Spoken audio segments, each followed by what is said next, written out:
Hai moms, kenali 1000 hari pertama kehidupan untuk cegah stunting yuk.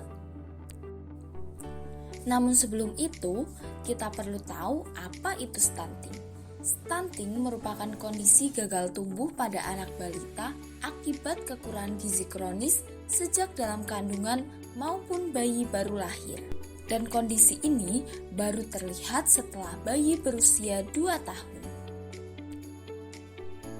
Stunting dibedakan menjadi dua, yaitu pendek, anak balita dengan nilai Z-score kurang dari -2 standar deviasi, dan sangat pendek, anak balita dengan Z-score kurang dari -3 standar deviasi. Kriteria Z-score dan standar deviasi dapat dilihat pada buku KIA masing-masing ya moms. Anak dikatakan normal jika memiliki grafik pertumbuhan meningkat sesuai dengan rentang normal, yaitu di antara -2 standar deviasi sampai dengan +3 standar deviasi.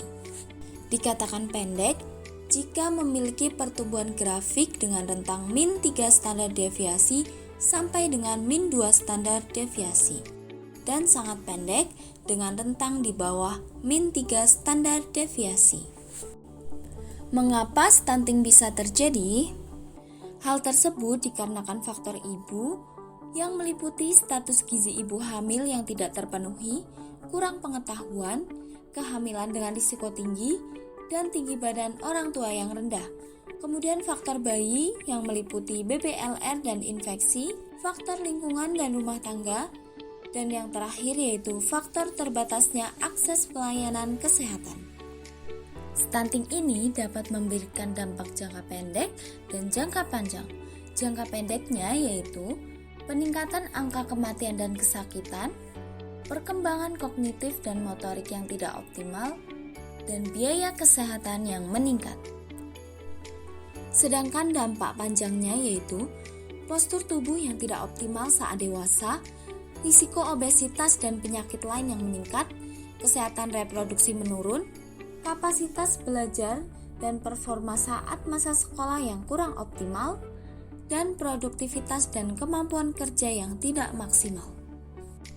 Tetapi moms jangan khawatir, karena stunting dapat dicegah secara dini melalui 1000 hari pertama kehidupan sejak kehamilan. Tidak terpenuhinya kebutuhan gizi ibu mengakibatkan pertumbuhan dan perkembangan yang tidak optimal yang berakibat pula pada gizi balita. Dan faktor yang paling dominan untuk mempengaruhi gizi balita dapat terjadi pada 1000 hari pertama kehidupan, mulai dari konsepsi hingga 2 tahun kehidupan. Periode 1000 hari pertama kehidupan ini sangat penting ya moms, karena merupakan masa kritis yang dapat menentukan kesehatan, keberhasilan, dan kesejahteraan anak di masa yang akan datang. Periode 1000 hari pertama kehidupan merupakan masa awal kehidupan dalam kandungan hingga 2 tahun pertama kehidupan bayi, yang biasa disebut sebagai golden period.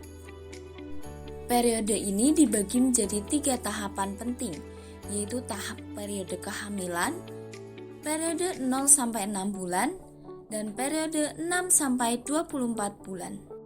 Periode ini dimulai sejak masa kehamilan. Masa kehamilan merupakan masa yang dimulai dari konsepsi sampai dengan lahirnya janin atau sekitar 40 minggu. Selama kehamilan, ibu wajib melakukan pemeriksaan rutin kehamilan atau ANC dan memenuhi kebutuhan gizi kehamilan. Pemeriksaan kehamilan ANC seminimal mungkin dilakukan sebanyak 6 kali selama kehamilan. Trimester pertama, minimal periksa yaitu 1 kali periksa dokter. Trimester kedua, minimal periksa 2 kali bersama dengan bidan. Dan trimester ketiga, minimal periksa 3 kali, yaitu 2 kali bersama bidan dan 1 kali bersama dokter. Gizi yang baik sangat penting bagi ibu hamil guna memperoleh dan mempertahankan status gizi yang optimal, sehingga ibu dapat menjalani kehamilan dengan aman dan melahirkan bayi dengan potensi fisik dan mental yang baik, serta memperoleh energi yang cukup untuk menyusui kelak. Berikut merupakan gizi yang sangat diperlukan oleh ibu hamil, meliputi zat besi, asam folat, kalsium, protein, lemak, dan vitamin.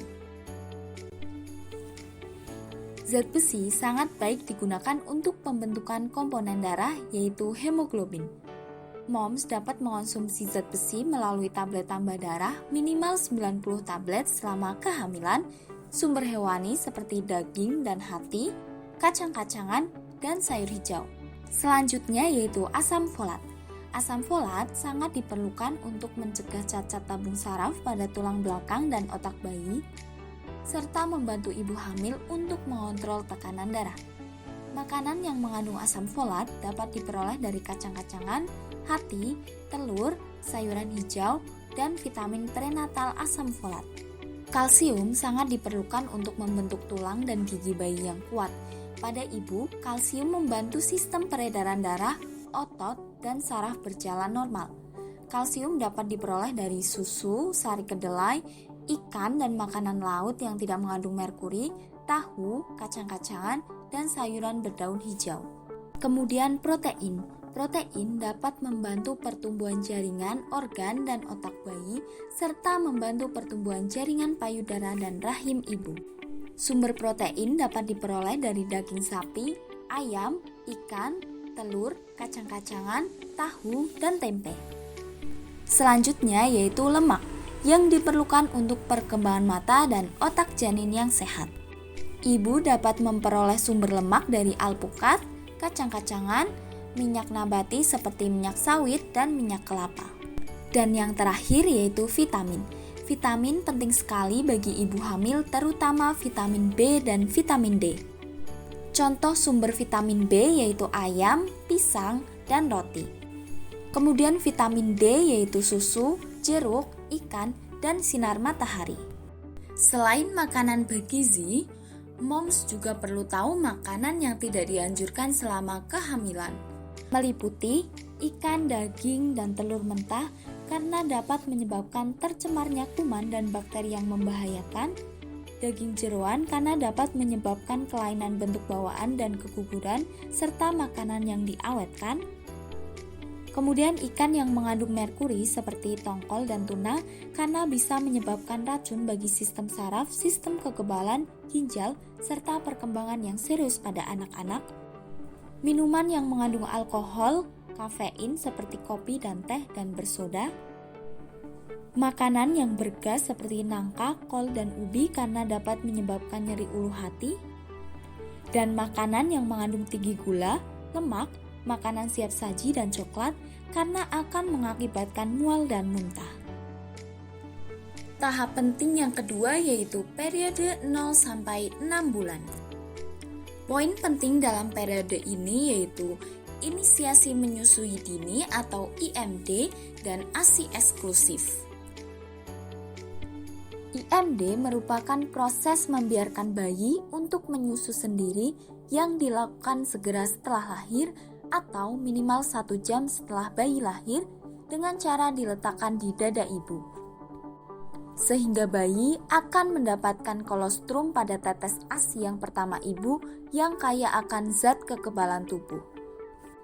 Perlu moms ketahui juga bahwa IMD juga dapat membantu mempercepat proses pemulihan pasca persalinan ibu. Selanjutnya yaitu ASI eksklusif. ASI eksklusif sendiri diberikan minimal setelah bayi lahir sampai bayi berusia 6 bulan. ASI diberikan tanpa pemberian makanan lain. Kemudian, ASI dapat diteruskan hingga anak berusia 2 tahun.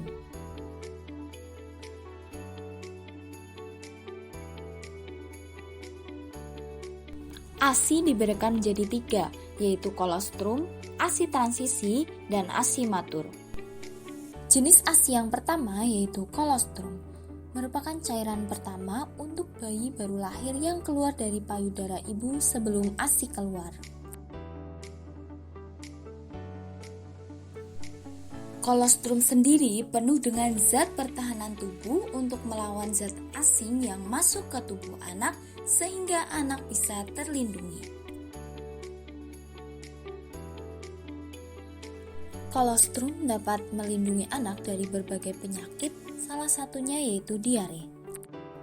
Kolostrum berwarna kuning keemasan yang disebabkan oleh tingginya protein dan sel-sel hidup. Jenis ASI yang kedua yaitu ASI transisi. ASI pada masa transisi ini diproduksi pada hari ke-3 sampai 5 hingga hari ke-8 sampai dengan 11 dengan komposisi yang sedang berubah. Di mana volume ASI semakin meningkat, komposisi protein semakin rendah, sedangkan lemak dan karbohidrat semakin tinggi.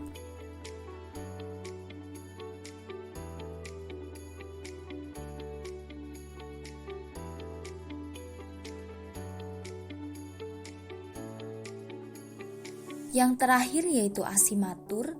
ASI matur merupakan nutrisi yang terus berubah disesuaikan dengan perkembangan bayi sampai dengan usia 6 bulan.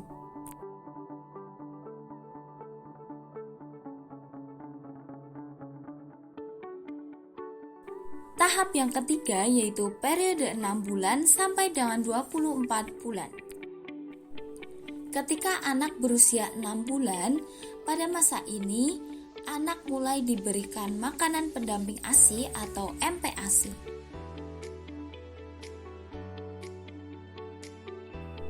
MPASI sendiri adalah makanan atau minuman selain ASI yang mengandung nutrisi yang diberikan pada anak setelah anak berusia 6 bulan. Praktik pemberian MPASI pada anak usia kurang dari 6 bulan atau sebelum waktunya dengan berbagai bentuk dapat menyebabkan gangguan sistem pencernaan. Oleh karena itu, moms perlu memperhatikan prinsip pemberian MPASI yang baik ya.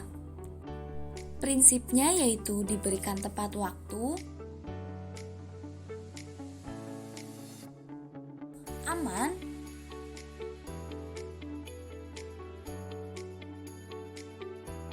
adekuat,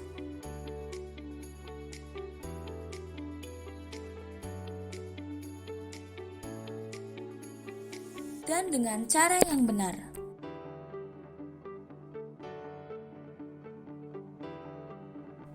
Berikut merupakan pedoman pemberian makan bayi dan anak sesuai dengan usia bayi, tekstur, frekuensi, dan jumlah tiap makan.